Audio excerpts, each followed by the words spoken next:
Morning po, Padre. Sinong moderator? Good morning. Sige po, sige Hindi po. ko Thank you po, Sir Violeta, kasi napataas ako ng kamay.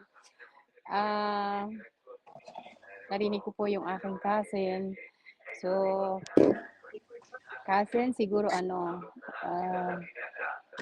pare-parehas tayo bilang OFW. Hindi lang siguro isa, dalawa yung nakaka-experience your experience, ano? Kasi bilang OFW tayo, ako kahit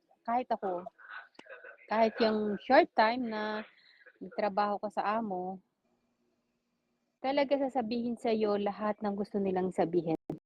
Ganun talaga yung mga employer. Parang wala na tayong iset aside.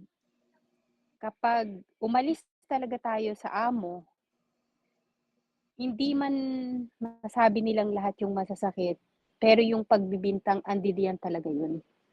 Hindi nawawala yan sa kanila. So yun siguro yung ating ma-accept sa sarili natin bilang manggagawa tayo, bilang mga sabihin na natin katulong. Kasi ganun talaga. Kahit nga hindi tayo umaalis sa amo natin, yun kasi yung minsan na nasa isip talaga nila na kumukuha tayo ng hindi sa atin. Alam nila sa kanila yun. Pero yun yung maling-mali na iniisip nila sa atin bilang tayo ay mga katulong manggagawa. So siguro yung pinto? handa tayo sa Kandado mo lahat rin yung ng pinto. sasabihin ng ating Yung mga pinto employer. kandado mo. Siguro ako ganito, sinasabi ko palagi sa Oo, sarili ko sige. na yung character ko is forte lang talaga. Pero glory to God na sinasabi ko naman sa Panginoon na syempre lagi tayong i-guide at maging always positive din talaga, sabi nga ni Father. Masakit man isipin, pero dapat talaga bilang tayo mga manggagawa, nandiyan yung ating mentalidad na maging positive tayo sa lahat. Kasi hindi tayo amo, tayo ay manggagawa. Yun siguro yung dapat nating laging iisipin. Kasi sinasabi ko sa sarili ko na forte ako, matapang ako, lumalaban ako. Pero pag yun nga yung time na sabihan ka ng ganyan, syempre mapapaluha ka talaga. Kahit hindi mo talaga ginagawa, ibibintang sa'yo, wala naman tayong magawa kundi mga twiran, pero masakit sa loob natin na sinasabihan tayo ng gayon. Pero ang sa akin, bilang experience ko talaga, nagiging positive ako at sinasabi ko na forte talaga ako sa lahat man, kahit po sa problema, sa paghuhusga ng tao, dahil ang sinasabi ko sa sarili ko, hindi kayo yung lumalang sa akin at hindi nyo alam yung aking buhay, wala kayong naitutulong sa akin, hindi nyo ako binibigyan ng isang sentimo para mabago yung buhay ko. Kaya always na sinasabi ko sa Panginoon na syempre, ikaw na Lord yung bahala. Kasi hindi din nila alam yung kanilang ginagawa at yung kanilang sinasabi sa kanilang kapwa. Kaya siguro ako ay kahit sa dami ng pinagdadaanan, nagiging positibo ako dahil siguro yun din pong itong amo ko na halos 30 years na ako sa kanila, siya po yung nagturo sa akin at sinabihan niya ako na Marilyn, ang problema ay hindi mo iisipin. Isipin mo sa oras and then ilasya mo.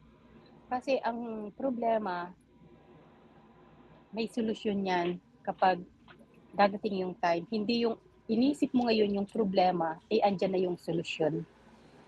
So siguro ay tayo bilang mga manggagawa, bilang mga OFW, bilang nangangamuhan, siguro maging positive lang tayo palagi. Dahil alam naman natin sa sarili natin na tayo naglilingkod, pinaglilingkodan natin sila. Yun nga, sabi mo ka, nang binabayadan nila yung serbisyo natin, hindi yung pagkatao natin. Dahil alam mo, siguro sa pag-aaral ko din sa International Marketing Group, sinisikap ko na makapag-fire out ng amo makapagtrabaho bilang independence dahil talagang mahirap talaga na tayo ay nagtatrabaho sa amo. Walang laya, kung tayo man ay nakakapagbakasyon, minsan ay nasusunod natin ng konti yung ating gusto, ay nandun pa rin yung palagi nilang pangungonsensya sa atin na sinusweldohan kita, nagtatrabaho ka sa akin. So, minsan po talaga nakakasakit ng damdamin. Tulad nga po nung namaalam ako sa employer ko na uuwi ako, humingi ako ng 40 days.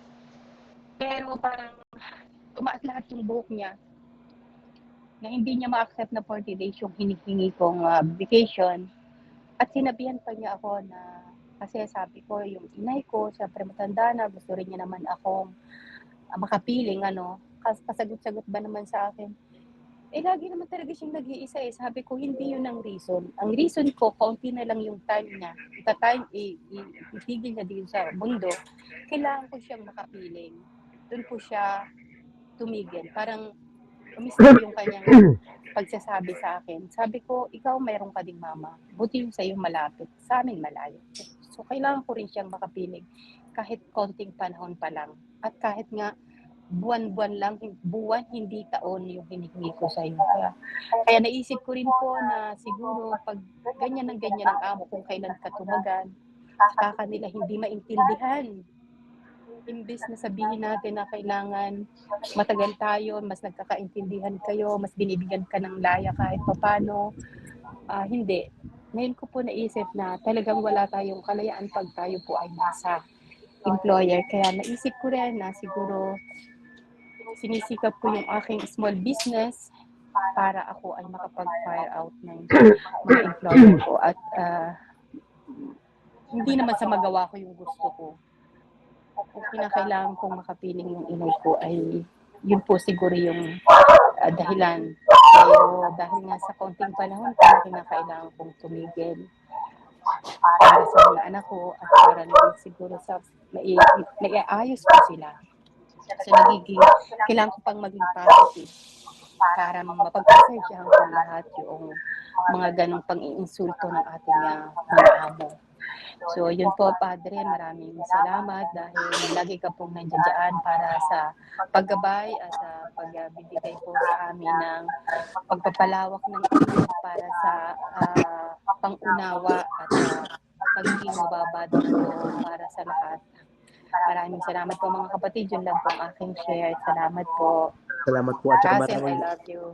At saka maraming salamat sa kuna. Maraming salamat sa bangus sa ginawa nyo. Amen po. Hindi ako makatulog eh. Napanaginipan ko yung minuto nyo. Nagpasalamat din si Cardinal. Salamat sa inyo. Maski ngayon, maski nasa Africa na siya, Algeria, sabihin mo sa grupo na nagluto, ang sarap-sarap. Mas masarap daw yung luto nyo kaysa sa luto ng Papal Nuncio doon sa Algeria. Kaya salamat daw. Salamat, ang sarap. Sobrang sarap. Salamat po, Padre. Ganun talaga pagka mga special ang papakainin. Kailangan masarap. Hindi katulad ng sabi nga, kaya sabi ko Cardinal, Eminence, yung apat na nagluto sa atin, sanabi ko sa kanila, ako yung kukuha ng kasalanan nila for 1 year. Pwede sila magkasala for 1 year. Napatawad yung kasalanan nyo for 1 year. Ako bahala. Kaya San Pedro. Barkada ko San Pedro eh. Sabihin nyo po pagbalik, ipagluto ko ulit sila. Sige, Amen. Babalik sa 23.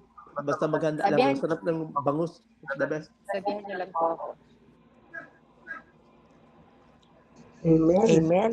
Thank you, Sister Marialyn. Alam niyo po, yung ganyan po na mga amo nyo, lalo na po si Sister Dina, masasabi ko lang po dyan, bakit kung talagang marami siyang ibinibintang sa inyo, bakit aabot pa kayo ng 20 years sa kanya? Di ba po?